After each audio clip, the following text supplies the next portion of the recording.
नमस्कार दोस्तों, स्वागत है आप सभी का प्रीलिम्स मंत्रा में। आज हम डिस्कस करने वाले हैं 24 जून 2023 के सभी इंपॉर्टेंट करंट अफेयर्स को। आइए बिना किसी देरी के शुरुआत करते हैं आज की इस डिस्कशन की। इस पहले आर्टिकल में हम बात करेंगे इंडिया इजिप्ट समिट के बारे में। देखिए, रिसेंटली हमारा जो ट्रेड है इजिप्ट के साथ 17% से डिक्लाइन हुआ है। मतलब जो हमारा प्रीवियस फाइनेंशियल ईयर था, इसमें 17% डिक्लाइन देखने को मिला दोनों कंट्रीज के बीच में ट्रेड में। अब वेरियस रीजंस हो सकते हैं, बट अरब देशों की बात की जाए तो सबसे पॉपुलस कंट्री आपकी इजिप्ट है and one of the prime source है इंडिया के एक्सपोर्ट का। अब यहां आपको एक चीज याद रखनी है कि इजिप्ट के लिए हम 6th लार्जेस्ट ट्रेडिंग पार्टनर है, वेयर एज इंडिया के लिए इजिप्ट 38th नंबर पे आता है। इंडिया ने इजिप्ट में बहुत सा निवेश कर रखा है एज कंपेयर टू इजिप्ट ने जो भारत में कर रखा है। लास्ट में आपको ये याद रखना है कि जो हम आम एक्सपोर्ट करते हैं उसमें इजिप्ट आपका तीसरे नंबर पे आता है। अब थोड़ा इसका मैप वर्क देख लेते हैं, कौन कौन सी कंट्रीज इसके आसपास लोकेटेड है। तो यहाँ इजिप्ट आपके अफ्रीका के नॉर्थ ईस्टर्न पार्ट में लोकेटेड है। एक तरफ इसके मेडिटेरियन सी आता है नॉर्थ में, और दूसरी तरफ ईस्ट की तरफ यहाँ आता है आपका रेड सी। यहाँ आपकी स्विस कनाल है जो कि मेडिटेरियन सी को रेड सी से कनेक्ट करता है। रेड सी के आगे अगर आप मूव करते हैं तो यहाँ पर बाब अल मंडब स्ट्रेट आता है, जिससे आप गल्फ ऑफ एडन से कनेक्ट होते हैं। मतलब ये जो पार्ट है आपका, ये गल्फ ऑफ एडन है।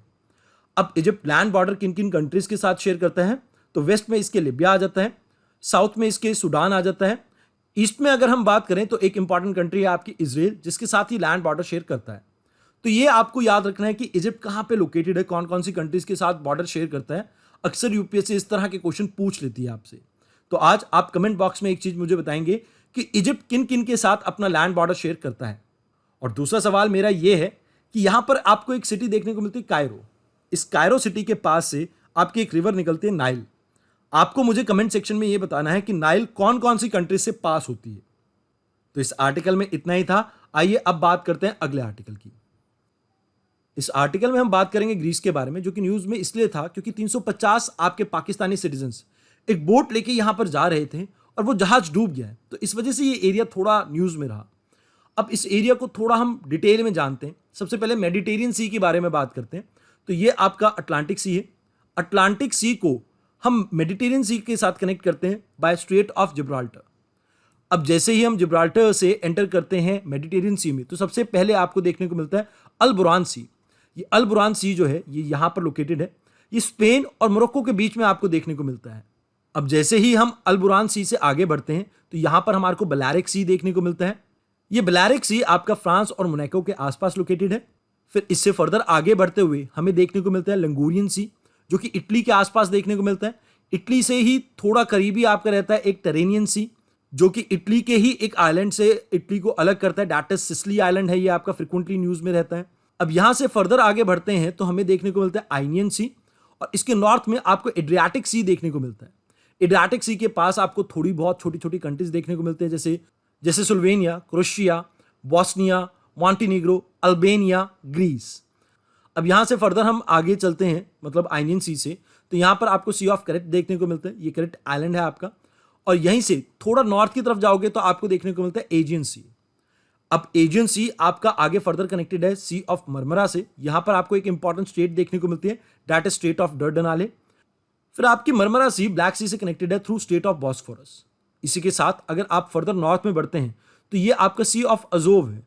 ये अजोव सी जो है ये ब्लैक सी के साथ कनेक्टेड है स्टेट ऑफ करच के थ्रू। यहां आपको एक छोटा सा आइलैंड देखने को मिलता है, साइप्रस आइलैंड। ये आपको याद रखना है क्योंकि फ्रिक्वेंटली आपसे आइलैंड्स के बारे में यूपीएससी पूछ लेता है कि कौन से ओशन या कौन सी सी में ये लोकेटेड है।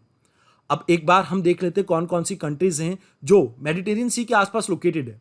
तो सबसे पहले अफ्रीकन कॉन्टिनेंट की बात की जाए तो यहां पर मोरक्को के बारे में हमने देखा था, अल्जीरिया, टूनीशिया, लिबिया एंड इजिप्ट। अब एशिया की बात की जाए तो यहां आप टर्की देखते हैं। टर्की के साथ में नीचे आपका साउथ में आ जाता है सीरिया। सीरिया के बाद ये छोटा सा देश है आपका लेबनान। उसके फर्दर नीचे आ जाता है आपका इजराइल। अगर बात की जाए यूरोपियन साइड की तो नॉर्दर्न साइड में आपको स्पेन देखने को मिलता है, France, Monaco, Italy, Slovenia, Croatia, Bosnia, Montenegro, Albania, Greece and ये इंपॉर्टेंट कंट्रीज हैं क्योंकि मेडिटेरियन सी के बारे में अक्सर आपसे यूपीएससी क्वेश्चन पूछती है। तो आई होप आपको ये मैप लोकेशन क्लियर हुई हो। अब अगर बात की जाए ग्रीस की, क्योंकि आर्टिकल तो मेजरली इसी के बारे में था, तो ये लैंड बॉर्डर शेयर करता है आपका अल्बानिया के साथ। फिर यहां पर आपका नॉर्थ मैसिडोनिया आ जाता है, बल्गेरिया एंड ये जो पार्ट है ये आपका टर्की वाला पार्ट है। तो ये आपको याद रखना है कि टर्की से भी कनेक्टेड है ग्रीस आपका। और अगर मरीन टाइम बॉर्डर की बात की जाए तो इटली और लीबिया और इजिप्ट भी आप याद रख सकते हैं। तो ये कंट्रीज हैं जो आपको देखने को मिल जाते हैं ग्रीस के आसपास। आइए अब बात करते हैं अगले आर्टिकल की। इस आर्टिकल में हम बात करेंगे क्रिमिया के बारे में, जो कि रशियन टेरिटरी है ब्लैक सी के अंदर। अब ब्लैक सी आपके यहां पर ये लोकेटेड है। बात की जाए इसके आसपास आपको कौन कौन सी कंट्रीज देखने को मिलती है, तो आपको याद रखना है BGT-RUR, Britain got talent RUR। अब इसमें बी रिप्रेजेंट करता है बुल्गारिया को, जी फॉर जॉर्जिया आपका, T for Turkey, R for Russia, U for Ukraine and R for Romania. तो ये BGT-RUR आपका इन टोटल रिप्रेजेंट करता है ब्लैक सी की सभी कंट्रीज को। अब रशिया किन किन के साथ बॉर्डर शेयर करता है, फिर हम मेन मुद्दे पे आएंगे, कंटेक्स्ट पे आएंगे इस आर्टिकल के। देखिए नॉर्दर्न साइड में तो आपको आर्टिक ओशन देखने को मिलता है, फिर यहाँ पर आपका ये जो स्वीडन, नॉर्वे और फिनलैंड देखने को मिलता है, यानी स्कैंडिनेवियन कंट्रीज के जो पार्ट है, इसमें नॉर्वे और फिनलैंड ये दो कंट्रीज हैं जो बॉर्डर शेयर करती हैं रशिया के साथ। अब यहाँ कुछ छोटी छोटी कंट्रीज हैं जैसे इस्तोनिया, लतीविया, बेलारूस, यूक्रेन, ये सभी आपके वेस्ट साइड में रशिया के साथ बॉर्डर शेयर करती हैं। अगर साउथ की बात की जाए तो यहाँ पर आपको देखने को मिलता रहता है कजाकिस्तान, मंगोलिया और चाइना। अब इस आर्टिक ओशन की भी वाटर बॉडीज के बारे में जान लेते हैं। इस एरिया को कहते हैं हम नॉर्वेजियन सी पार्ट। यहां पर आपको देखने को मिलता है बैरेंट सी। ये जो पार्ट है ये आपका कारा सी के नाम से या सी ऑफ कारा के नाम से जाना जाता है। इस पार्ट का नाम है लैप्टिव सी। और ईस्टर्न साइड में ये जो पार्ट है ईस्टर्न साइबेरियन सी के नाम से जाना जाता है। और इससे फर्दर आप ईस्ट की तरफ जाएंगे तो यहां पर आपका लोकेटेड है चुकची सी। और फर्दर ईस्टर्न मोस्ट बॉर्डर यहां पर अगर देखें तो यहां पर अलास्का आ जाता है, यूएसए का और रशिया का ये जो पार्ट है इन दोनों को अलग करता है आपका बैरिंग सी। तो ये कुछ इंपॉर्टेंट वाटर बॉडीज हैं जो आपको रशिया के आसपास देखने को मिल जाती हैं।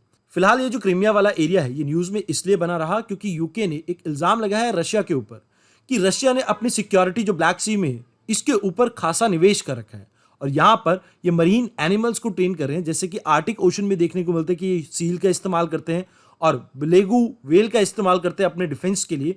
सेम यहां पर ब्लैक सी में ये बॉटल नोज डॉल्फिन का इस्तेमाल कर रहे हैं। तो कहीं ना कहीं इन इल्जाम की वजह से ये एरिया न्यूज में था, तो that's why we have covered the map. फिलहाल इस आर्टिकल में इतना ही। आइए अब बात करते हैं अगले आर्टिकल की। अभी रिसेंटली आपको पता होगा प्रधानमंत्री मोदी जी ने विजिट किया है यूएसए को। अब यहाँ कुछ इंपॉर्टेंट डील्स और अनाउंसमेंट आई है, तो इसके बारे में एक आर्टिकल पब्लिश हुआ था। मतलब हुए तो 3-4 आर्टिकल्स थे बट उन्हें मर्ज करके हम एक जगह ही कवर कर रहे हैं। जैसे पहला आर्टिकल हमारा डील कर रहा था जेट इंजन्स टेक्नोलॉजी ट्रांसफर से लेके एक MOU साइन हुआ है between general electrical and hell के बीच में। अब ये यहां पर कह रहे हैं कि हम एक ज्वाइंट प्रोडक्शन करेंगे जेट इंजन F414 का। देखिए ये पहली बार नहीं है कि हम F414 इंजन को भारत में बना रहे हैं, इससे पहले भी ये बना है। बट उस समय जो टेक्नोलॉजी ट्रांसफर रहा था वो 58% के आसपास रहा था और ये ट्रेड डील हुई थी 2012 में। अब इसे और ज़्यादा रिफाइन करके हम 80% टेक्नोलॉजी ट्रांसफर के ऊपर बात कर रहे हैं। इसको यूज़ किया जाएगा भारत के तेजस मार्क 2 लाइट कॉम्बैट एयरक्राफ्ट में। अब यहां आपको एक बात जो याद रखनी है, जनरल इलेक्ट्रिक बिल्ट यानी कि जो आपकी ये कंपनी है ये पहले भी भारत के न्यूक्लियर पावर प्लांट के अंदर निवेश कर चुके हैं जो कि तारापुर में लोकेटेड है। अब आपको मुझे ये बताना है तारापुर जो आपका न्यूक्लियर पावर प्लांट है कौन सी स्टेट में लोकेटेड है। दूसरी चीज यहां पर आपको याद रखनी है कि इंडेक्स एक्स करके एक प्लेटफॉर्म लॉन्च किया गया जहां पर डिफेंस कॉर्पोरेशन को कहीं ना कहीं हम इनहैंस करेंगे। यूएसए की कंपनी माइक्रॉन, इसने भारत के अंदर अच्छा खासा निवेश किया अभी हाल फिलहाल में, और यहां पर चिप एंड सेमीकंडक्टर इंडस्ट्री में ये हमारे साथ निवेश करेगा, जहां पर हम असेंबली प्लांट्स और टेस्टिंग प्लांट को आगे फर्दर इंडिया में बनता हुआ देखेंगे।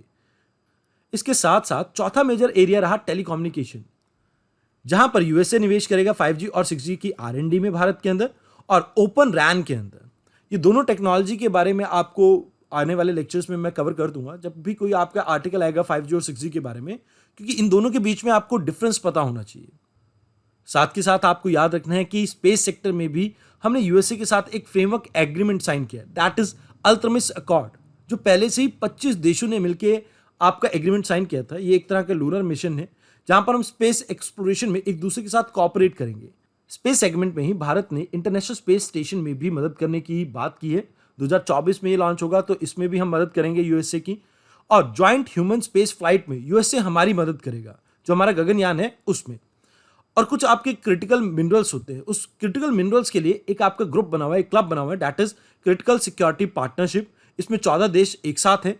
इस क्लब का एम ये है कि कैसे पब्लिक और प्राइवेट इन्वेस्टमेंट को बढ़ाया जा सके क्रिटिकल मिनरल सप्लाई चेन में, ताकि इसमें चाइना जैसे देशों की डोमिनेंस को हम कम कर सकें।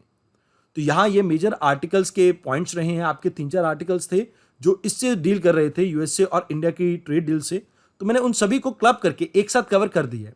आइए अब बात करते हैं अगले आर्टिकल की। इस आर्टिकल में हम बात करेंगे नेशनल फैमिली हेल्थ सर्वे के बारे में। देखिए, अभी इसका रीसेंट एडिशन होना है 06 यानी 6वां एडिशन। इसमें हम डिसेबिलिटी रिलेटेड जो भी क्वेश्चंस थे उन्हें कंडक्ट नहीं करने वाले हैं।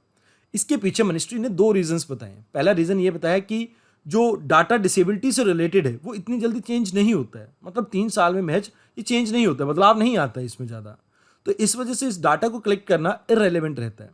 इसके साथ साथ अभी रिसेंट टाइम में हमें यह भी देखने को मिला, there was disparity between the data given by the National Family Health Survey and NSSO के जो डाटा था, मतलब जो आपका 5th एडिशन था नेशनल फैमिली हेल्थ सर्वे का और एनएसएसओ का जो 2018 का डाटा था, उनमें मिसमैच देखने को मिला। जैसे नेशनल फैमिली हेल्थ सर्वे ये कहता है कि 1% के आसपास डिसेबिलिटी हमें रूरल एरियाज में देखने को मिलती और 0.9 के आसपास अर्बन एरियाज में। बट एनएसएसओ ये कहता है कि ये डाटा थोड़ा कम है। उन्हें देखने को मिला कि 2.3% रूरल एरियाज में डिसेबिलिटीज थी और अर्बन एरियाज में 2%। अब यहां इस डाटा को ना कलेक्ट करने के पीछे 2 रीजन है। एक तो टेक्निकल एडवाइजरी कमेटी ने ये रिकमेंड किया था और दूसरा आपकी कई हाई लेवल कमेटीज जो बनाई गई थी उन्होंने भी ये रिकमेंड किया था कि इस डाटा को इतनी फ्रिक्वेंटली रिकॉर्ड करने की जरूरत नहीं है। अब बात की जाए नेशनल फैमिली हेल्थ सर्वे की, तो यहां आपको याद रखना है कि ये large scale multi round survey conduct किया जाता है, जहां पर कुछ सैंपल हाउसेस के थ्रू हम ये जानने की कोशिश करते हैं कि भारत के अंदर हेल्थ कैसी है फैमिलीज की। ये सर्वे कंडक्ट करवाया जाता है आपकी मिनिस्ट्री ऑफ हेल्थ के द्वारा और इसमें इनकी मदद करता है international institute for population science, जो कि मुंबई में लोकेटेड है। ये इसकी नोडल एजेंसी है जो टेक्निकल गाइडेंस देते हैं इस सर्वे के लिए। इस सर्वे को कंडक्ट करवाने के पीछे 2 गोल्स हैं हमारे। पहला, ये हमारे को एसेंशियल डाटा प्रोवाइड करता है हेल्थ और फैमिली वेलफेयर के बारे में, ताकि जो आपकी मिनिस्ट्री ऑफ हेल्थ है वो प्रॉपरली अपनी पॉलिसीज और प्रोग्राम को डिजाइन कर सके। दूसरा, ये हमें इंफॉर्मेशन प्रोवाइड करता है नई इमर्जिंग हेल्थ और फैमिली वेलफेयर से रिलेटेड इश्यूज के बारे में।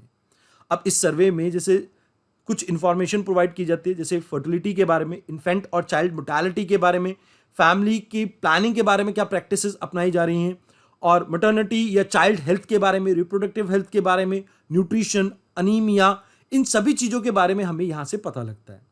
ये सर्वे पहली बार कंडक्ट किया गया था 1992-93 में। उसके बाद 1998-99 में ये दूसरी बारी कंडक्ट किया गया था।